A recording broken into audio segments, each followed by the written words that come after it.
Very good morning बच्चों। मैं दोबारा से अनुराग आनंद आपका वेलकम करता हूँ अपने यूट्यूब चैनल ट्रिनिटी क्लासेस पे। Without wasting our time let's move on to the topic. तो बच्चों आज जो हम टॉपिक डिस्कस करेंगे that is characteristics of equilibrium. देखिए यहाँ से कॉन्सेप्ट आपका बिल्डिंग स्टार्ट हो जाता है, तो प्रॉपर नोट्स भी बनाते रहें साथ साथ एंड वीडियोस भी देखते रहें एंड एंजॉय भी करते रहें। वो जो पहला पॉइंट जो कहता है कि जब कभी भी इक्विलिब्रियम आएगा, जब कभी भी इक्विलिब्रियम रिएक्शन आएगा तो वह रिएक्शन जो है वह हमेशा एक क्लोज्ड कंटेनर में होना चाहिए। That means to achieve an equilibrium the container should be always closed। जो आपका कंटेनर होना चाहिए वो हमेशा क्लोज्ड होना चाहिए, ठीक है। अच्छा, पॉइंट नंबर 2 समझिए इसको पहले, उसके बाद नोट्स लिखवा देंगे। जैसे हमने कोई एक जनरल रिएक्शन कंसीडर किया कि A से हमें मिल रहा है B एंड यह एक रिवर्सिबल रिएक्शन, तो वैसा रिएक्शन जो आगे की तरफ जा रहा हो हम इसको कहते हैं फॉरवर्ड रिएक्शन। फॉरवर्ड रिएक्शन और प्रोडक्ट से जो आपका रिएक्टेंट बन रहा है हम इसको कहते हैं बैकवर्ड रिएक्शन, ठीक है बच्चों। तो पॉइंट नंबर 2 कहता है कि equilibrium can be achieved in forward direction as well as backward direction. क्या बोल रहा है? Equilibrium can be achieved either in forward direction or backward direction। Forward direction में भी आपका इक्विलिब्रियम आ सकता है, बैकवर्ड डायरेक्शन में भी इक्विलिब्रियम आ सकता है। क्लियर है? पॉइंट 3 डिस्कस करें, चलिए बढ़ते हैं। पॉइंट नंबर 3 कहता है कि जैसे जैसे रिएक्शन आगे बढ़ेगा rate of forward reaction decrease करेगा and rate of backward reaction increase करेगा। अब यह रेट क्या है? तो रेट मतलब होता है किसी भी चीज को हम डिवाइडेड बाय टाइम करते हैं, that is called as rate. Point number 3 क्या कह रहा है? Rate of forward reaction will decrease as reaction proceed। जैसे जैसे रिएक्शन आपका आगे बढ़ेगा rate of forward reaction decrease करेगा and rate of backward reaction increases as reaction proceed. जैसे जैसे रिएक्शन आगे बढ़ेगा rate of forward reaction increase करेगा, rate of forward reaction decrease करेगा and rate of backward reaction increase करेगा। अगर हम इसको ग्राफिकली समझें, सपोज कीजिए y एक्सिस पे हमने रेट ऑफ रिएक्शन को ले लिया एंड x एक्सिस पे टाइम को ले लिया।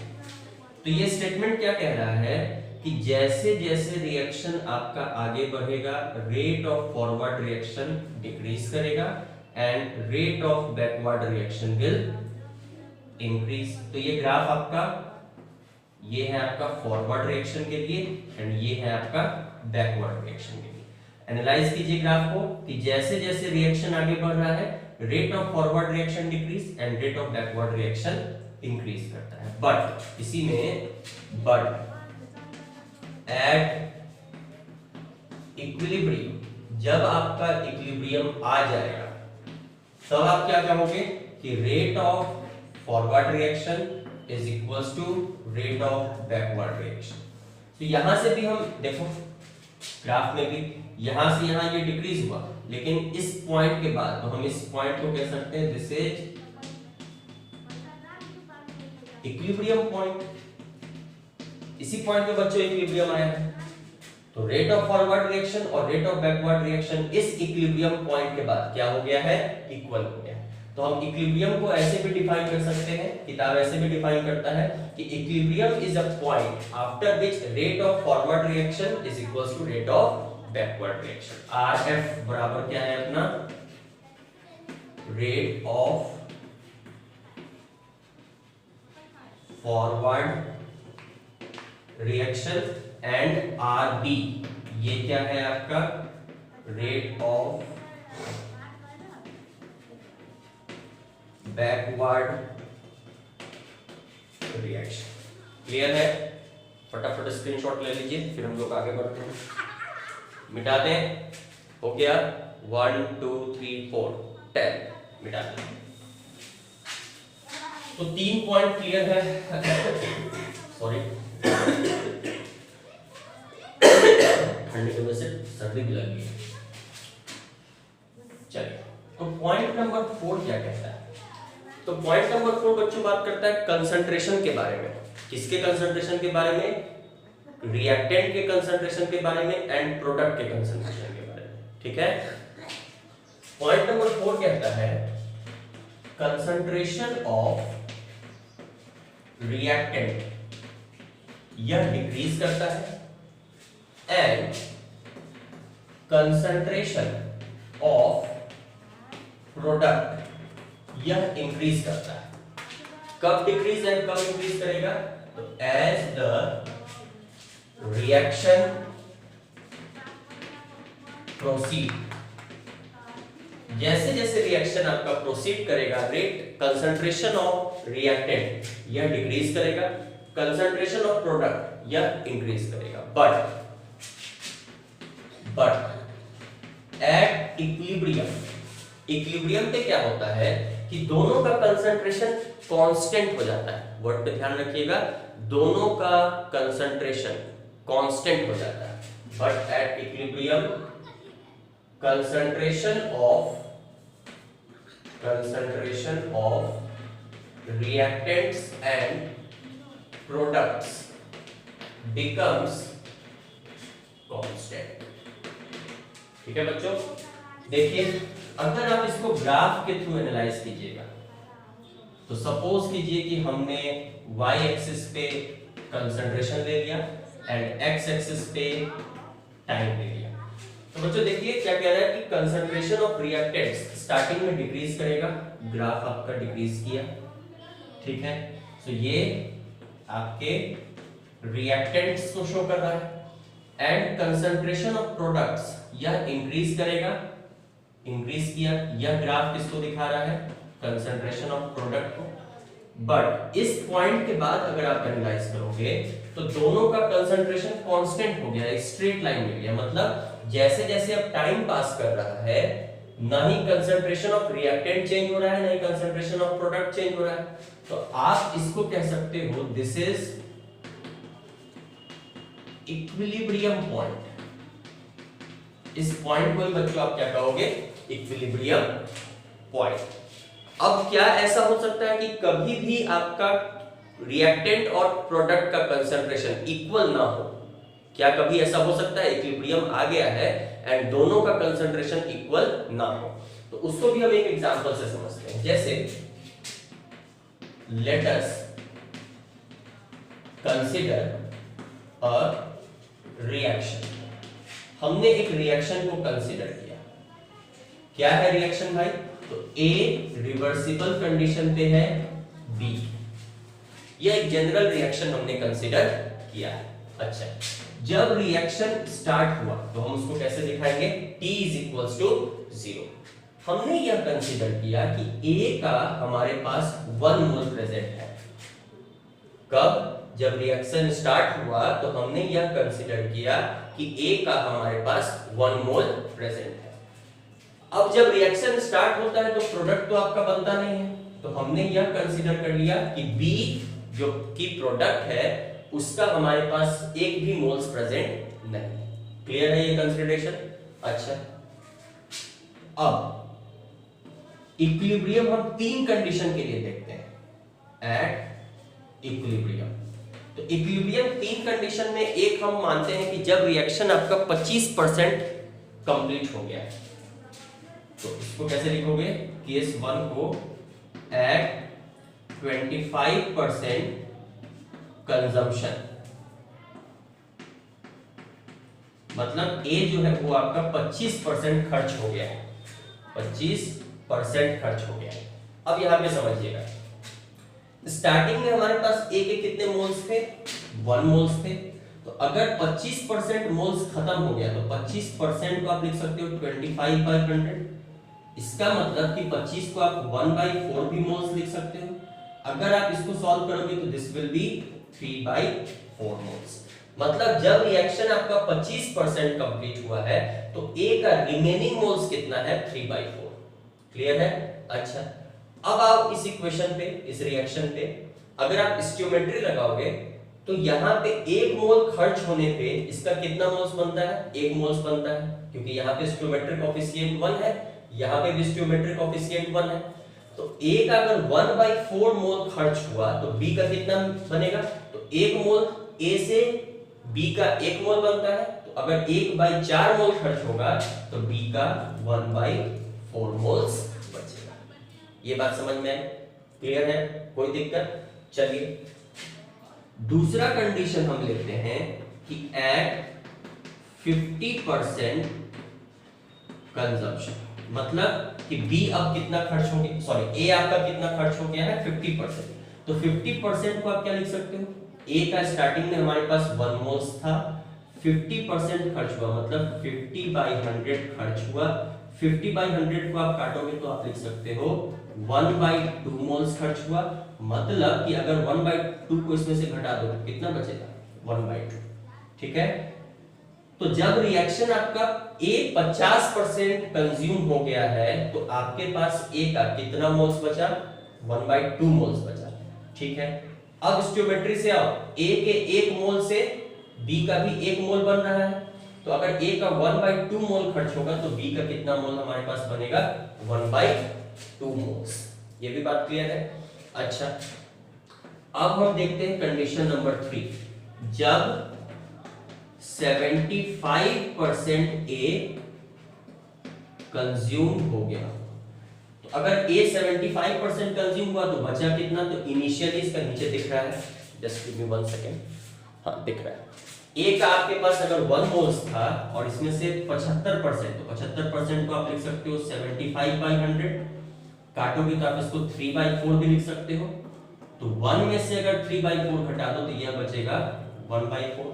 अच्छा, अब आओ स्टोइकियोमेट्री पे, A के 1 मोल से B का 1 मोल बन रहा है। तो अगर A का 3/4 मोल खर्च होता है तो B का कितना मोल बचेगा, बनेगा 3/4 मोल्स। क्लियर है? ये कंसीडरेशन समझ में आया? चलिए अब हम इसको ग्राफ के हेल्प से भी समझते हैं। जैसे ये हम लोग देखते हैं फॉर केस 1। केस 1 हमने किसको माना है, तो एट 25% कंजम्पशन, एट 25% कंजम्पशन, इसके लिए हम ग्राफ बनाते हैं। तो ग्राफ में बच्चों हमने क्या किया, सेम हम कंसंट्रेशन वर्सेस टाइम ग्राफ बनाएंगे। तो y एक्सिस पे हमने ले लिया कंसंट्रेशन और x एक्सिस पे ले लिया हमने टाइम। अच्छा, इनिशियली अपने पास A का कितना मोल्स था, 1, तो यहाँ पे हमने कंसंट्रेशन को मोलर में लिया है। मान लीजिए यहाँ पे 1 मोलर, फिर 0.75 मोलर, फिर 0.5 मोलर और फिर आपके पास 0.25 मोलर। ये हमने ग्राफ को डिस्ट्रीब्यूट कर दिया। ठीक है? जब रिएक्शन 25% खत्म हुआ तो हमारे पास A का, अच्छा ये तीनों कंडीशन आपका इक्विलिब्रियम पे है, तीनों फैक्टर्स इक्विलिब्रियम को सपोर्ट कर रहा है। तो जब आपका 25% A खत्म हुआ, खत्म कौन हो रहा है, A ही खत्म हो रहा है, तो A का रिमेनिंग मोल्स कितना था, 3/4। 3/4 को आप क्या लिख सकते हो, 0.75 मोलर। तो स्टार्टिंग में हमारे पास A जो था वो 1 मोलर था और जैसे जैसे रिएक्शन प्रोग्रेस हुआ ये 0.75 मोलर पे आने के बाद इक्विलिब्रियम कंडीशन में चला गया। ठीक है भाई? जब A का 1/4 खर्च हुआ, या फिर आप कह सकते हो 25% कंजम्पशन पे B कितना बचा हुआ है 1/4, 1/4 मतलब 0.25, तो B का अच्छा ये किसके लिए है A, remaining moles of A, ये आपका ग्राफ A के लिए है, या फिर आप A को क्या माने हो, दिस इज रिएक्टेंट्स। B के लिए आप देखो तो B का 25% कंजम्पशन पे 1/4 मोल बना है, मतलब ये ग्राफ ऐसे जाएगा एंड यहां से ये इक्विलिब्रियम पे आएगा। तो आप इसमें इक्विलिब्रियम पॉइंट क्या लिख सकते हो, this is the equilibrium point, ये ही आपका पॉइंट क्या है, दिस इज इक्विलिब्रियम पॉइंट। अच्छा, इस ग्राफ से हमें ऑब्जर्वेशंस क्या क्या मिला, व्हाट आर द ऑब्जर्वेशंस। तो फर्स्ट ऑब्जर्वेशन जो हमें मिला कि क्या इक्विलिब्रियम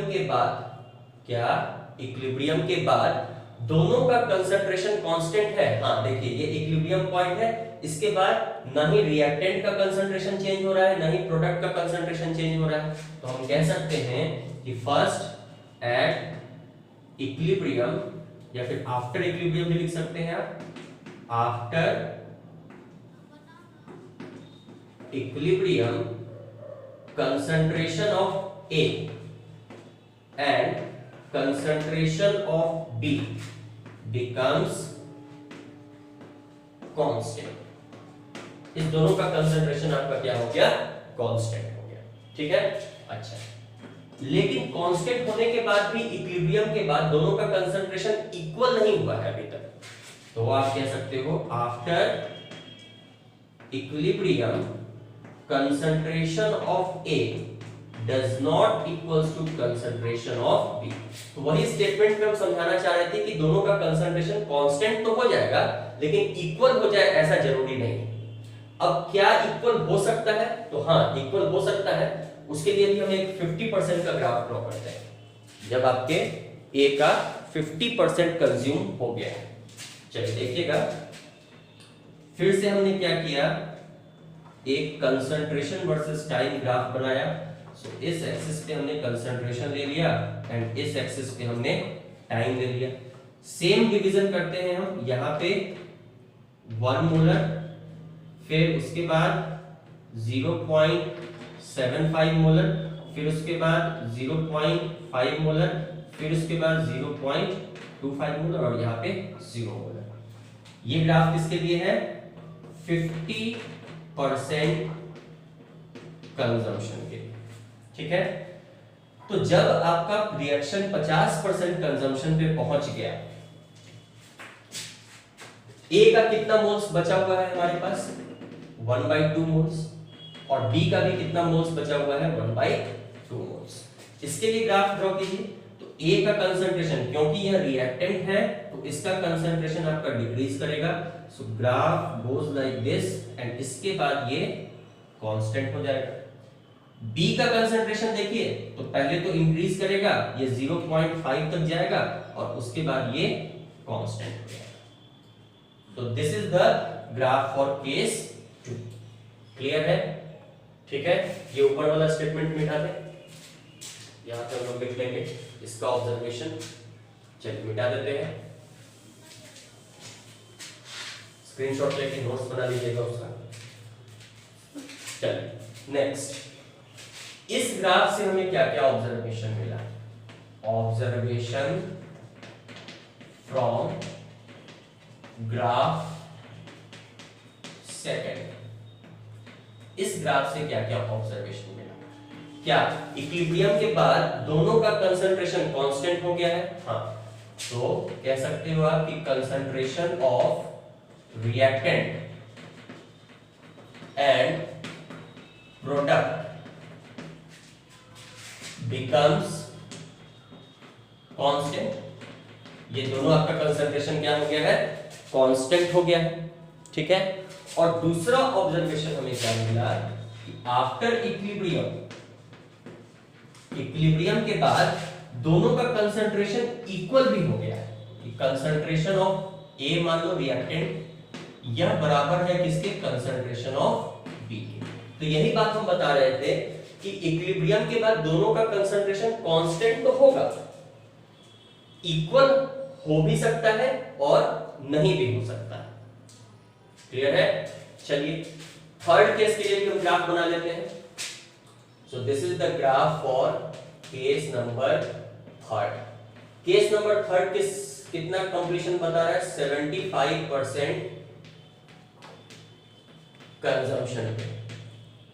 अब अगर आपका 75% कंजम्पशन हो गया है तो सपोज कीजिए इस एक्सिस पे हमने मान लिया कंसंट्रेशन को और इस एक्सिस पे हमने मान लिया टाइम को। दिख रहा है क्लियर कि नहीं दिख रहा है? चलिए काम चल जाएगा, स्पेस थोड़ा कम है बट होप आप लोग मैनेज कीजिएगा। यहाँ पे भी हम लोग मानते हैं 1 मोलर, यहाँ पे हमने मान लिया 0.75 मोलर, फिर 0.5 मोलर, फिर 0.25 मोलर। क्लियर है? अब 75% कंज्यूम होने के बाद ए का हमारे पास 1/4 मोल्स बचा हुआ है। तो 1/4 मोल्स बचा हुआ है मतलब 0.25 मोल्स बचा हुआ है। तो यहां से यह रिएक्टेंट आया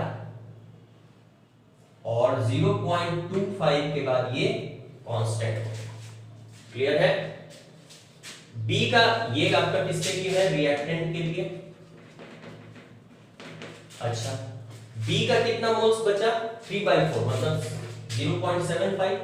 तो ये आपका स्टार्टिंग में इंक्रीज किया और इक्विलिब्रियम के बाद ये 0.75 हो गया। तो दिस इज फॉर प्रोडक्ट।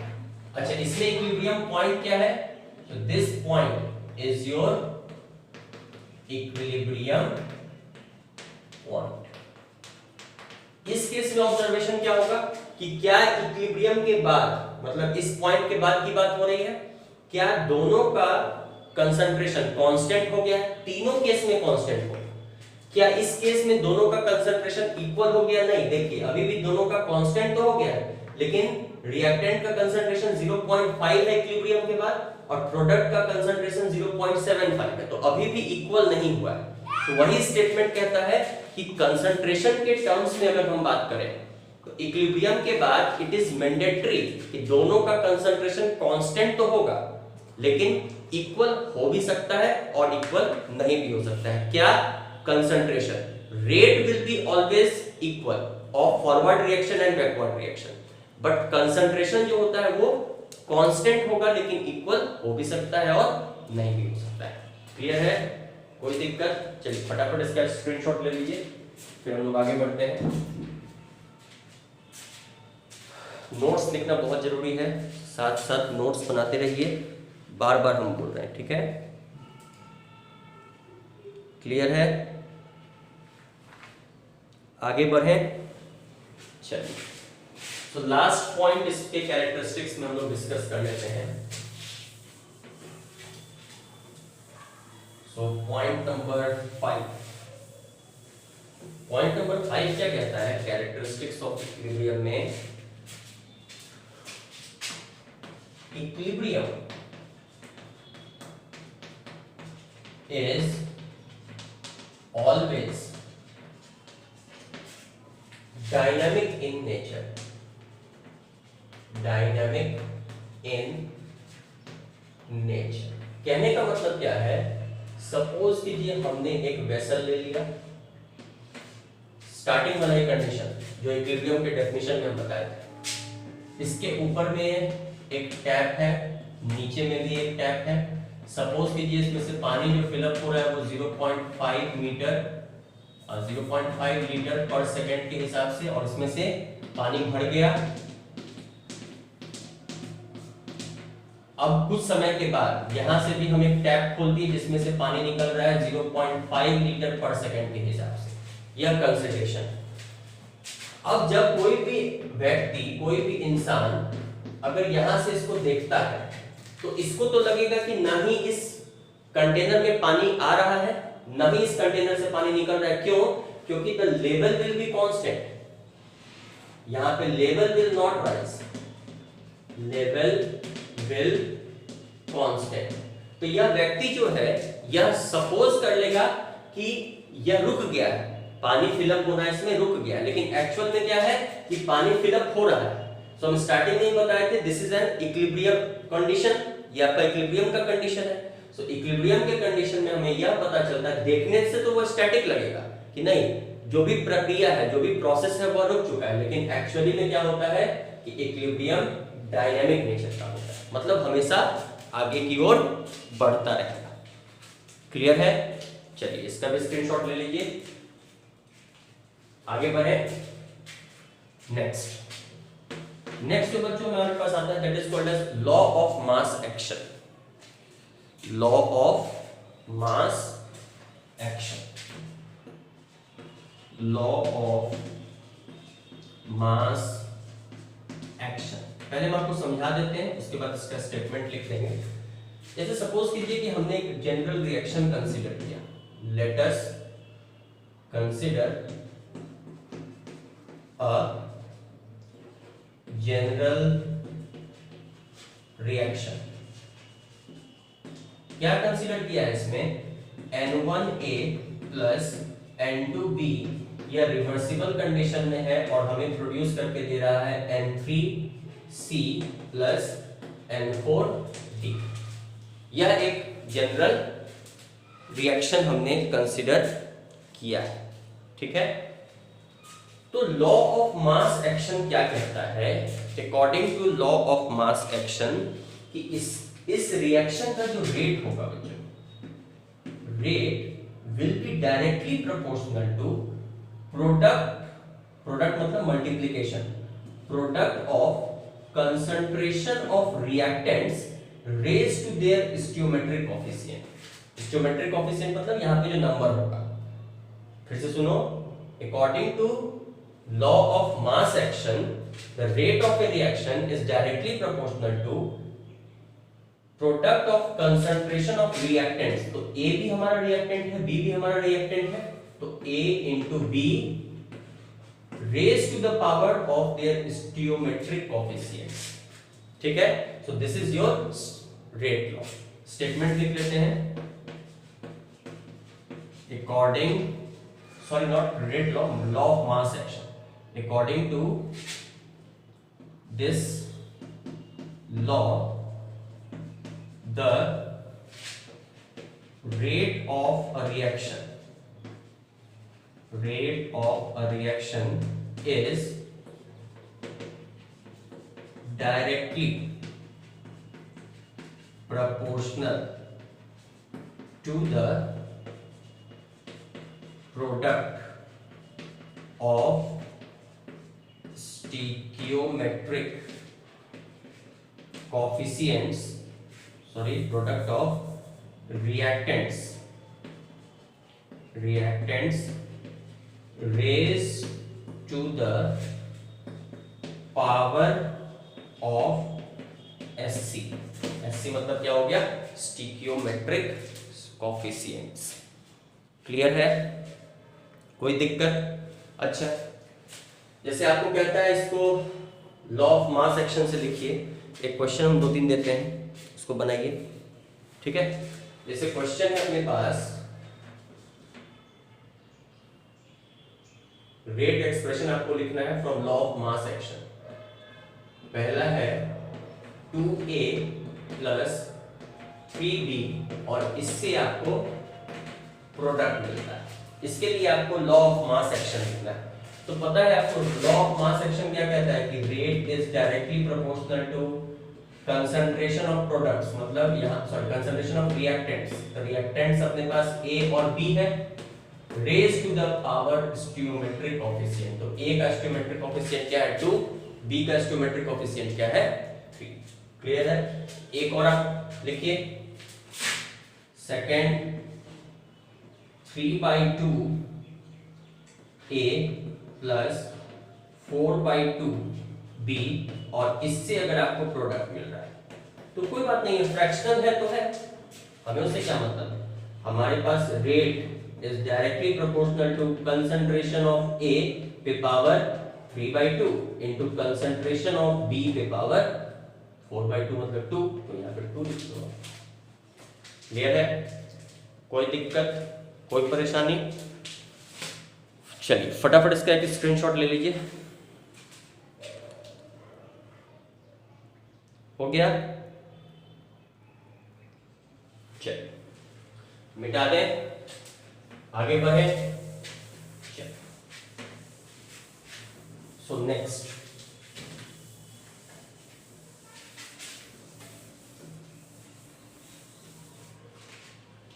जो बच्चों हम देखते हैं, इसको हम लोग एक्टिव मास कहते हैं। हेडिंग लगाइएगा, एक्टिव मास। एक्टिव मास क्या होता है स्टूडेंट्स? तो एक्टिव मास मतलब हुआ कि किसी भी केमिकल रिएक्शन में एक्चुअली में जो पार्टिसिपेट कर रहा हो, किसी भी केमिकल रिएक्शन में जो एक्चुअली में पार्टिसिपेट कर रहा हो, उसी को हम लोग क्या नाम देंगे? Active mass. ठीक है। अब यह एक्टिव मास जो है बच्चों, यह दो फॉर्म में हो सकता है। Either it can be aqueous or either it can be gas. Active mass बच्चों दो फॉर्म में हो सकता है या तो लिक्विड में भी हो सकता है, सॉलिड में भी हो सकता है, लेकिन उसका जो कंसंट्रेशन है हम लोग 1 लेते हैं। तो जनरली हम लोग जिसका कंसंट्रेशन 1 नहीं लेंगे वो आपका या तो एक्वस फॉर्म में होगा, नहीं तो फिर गैसियस फॉर्म में होगा। क्लियर है? कोई दिक्कत? अच्छा, अगर आपका एक्वस फॉर्म में होता है तब हम कंसंट्रेशन को एक्टिव मास लेते हैं। और कंसंट्रेशन में बहुत सारे टर्म्स आते हैं, कौन सा टर्म लेंगे हम? तो मोलैरिटी को हम लोग एक्टिव मास लेते हैं। कब? अगर हमारा एक्वस मीडियम है तो। अगर गैसियस मीडियम है तो प्रेशर को हम लोग एक्टिव मास लेते हैं। ये बात ध्यान में रखना है कि अगर एक्वस, अच्छा एक्वस मतलब क्या होता है? Water mixed. किसी भी सब्सटेंस में अगर आपका वाटर मिक्स्ड है तो हम उसको एक्वस बोलते हैं। तो अगर आपके पास एक्वस मीडियम है तो एक्टिव मास आप क्या लोगे? कंसंट्रेशन को। और कंसंट्रेशन में भी मोर स्पेसिफाइड आपके पास क्या होगा? मोलैरिटी को आप एक्टिव मास लोगे। अगर आपके पास मीडियम गैस है तो मीडियम गैस में आप एक्टिव मास किसको लोगे? प्रेशर। अब यहां पे हम एक और इंपॉर्टेंट चीज आपको बताते हैं जो आपको ऑलरेडी बता भी चुके हैं, लिख देते हैं। Active masses of pure solid and pure liquid are taken as one। अगर आपके पास कहीं भी प्योर लिक्विड हो, प्योर लिक्विड कहने का मतलब जैसे मान लीजिए किसी भी रिएक्शन में H2O दे दे और लिक्विड लिख दे, तो ये समझ लेना कि ये लिक्विड है, इसका एक्टिव मास आपको क्या ले लेना है? 1। जैसे मान लीजिए कैल्शियम कार्बोनेट दे दे और यहाँ पे लिख दे सॉलिड, तो उसका आपको एक्टिव मास कितना ले लेना है? 1 ले लेना है। क्लियर है? कोई दिक्कत, कोई परेशानी? लिख लीजिए इसको, फिर हम लोग आगे बढ़ते हैं। ठीक है, चलिए नेक्स्ट जो टॉपिक है बच्चों, जिसको हम इक्विलिब्रियम कांस्टेंट बोलेंगे। अब ये इक्विलिब्रियम कांस्टेंट आया कहां से? जैसे अगर हम रेट लॉ लिखें या फिर लॉ ऑफ मास एक्शन से लिखें तो हमें ये तो समझ में आ गया कि rate is directly proportional to concentration of reactant पे पावर स्टियोमेट्रिक ऑफ सी। यहाँ पे रिएक्टेंट हमने मान लो A और B ले रखा है, तो A पे पावर n1, B पे पावर n2। लेकिन इसमें बच्चों क्या है कि हमें एक कांस्टेंट डालना पड़ेगा साइन ऑफ प्रोपोर्शनैलिटी को हटाने के। तो इसीलिए हमें एक कांस्टेंट, क्योंकि यह कंडीशन आपका इक्विलिब्रियम पे है, तो वैसा कांस्टेंट जो इक्विलिब्रियम पे डाला जाए उसी को हम लोग क्या नाम देते हैं? Equilibrium constant. अच्छा, सबसे पहले इसका डेफिनेशन क्या है? तो इसको डिनोट हम करते हैं के EQ से, और इक्विलिब्रियम कांस्टेंट यह डिफाइन होता है बच्चों, it is the ratio of equilibrium constant of forward reaction by equilibrium constant of backward reaction. यही डेफिनेशन है किसका? इक्विलिब्रियम कांस्टेंट का। फिर से सुनिएगा, इक्विलिब्रियम कांस्टेंट क्या है कि यह आपका equilibrium constant of forward reaction and equilibrium constant of backward reaction का रेशियो। अब हम किसी भी इक्वेशन के लिए या फिर किसी भी रिएक्शन के लिए अगर हम स्पेसिफिकली बात